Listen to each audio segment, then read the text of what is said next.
Good morning, lovers. So today we are at Stone Mountain in a city in Georgia.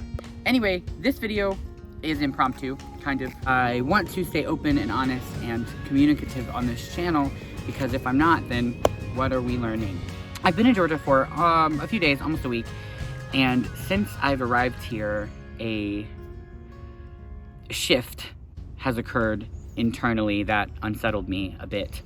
So I just wanted to talk about it because I think that it's something that a lot of people can relate to and maybe take something from, or maybe teach me because it was a little triggering. Anyways, the other night, my boyfriend and his friends and I went out to this bar, this like very honky-tonk, you could smoke inside, tavern sort of scenario. It just felt very, very, very, very, very, very unsafe in this environment.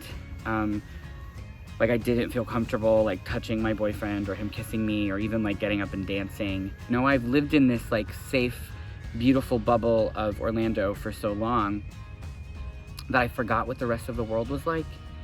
And, you know, a few years ago I did have a jarring reminder of the rest of the world during the Pulse nightclub incident, which shook me to my core. But something about the way that the community came together after that incident and still chose to love after all of that was really beautiful and inspiring. And so even in that, Orlando still felt safe and like home and somewhere for queer people to live and love and thrive.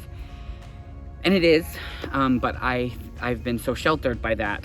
I think the thing that really, really got to me is that my self-assuredness and how much I know and understand who I am as a person is me. So to feel like I was incapable of showcasing who I am and just being myself, it sort of put me through like a identity crisis for a little bit. And I just really hated the way that that made me feel. And I wanted to make this video because none of us are perfect and none of us can be 100% steadfast, strong, true to ourselves all the time because of fear, especially as queer people or people of color, minorities at all.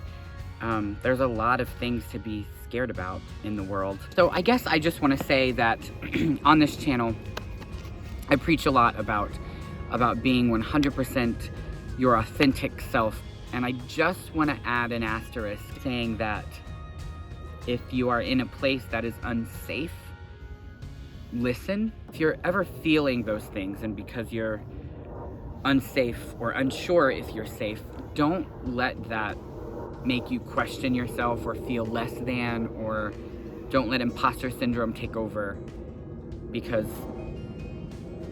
above all else, we have to protect ourselves. And while a lot of what I was feeling in that bar may have been in my head, I needed to be reminded that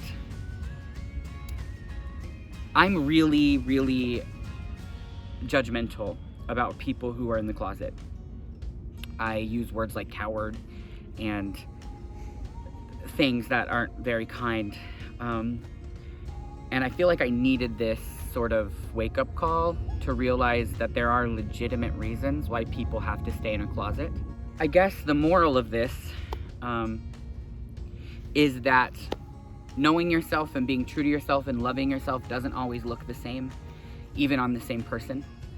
Sometimes it's going to be a little more subtle and a little quieter, and it's not going to be so loud and proud and in your face, and that's just as valid. So today and every day, kids, love other people and always go yourself. Oh, there's a person coming. No, it's okay. They're not coming this way.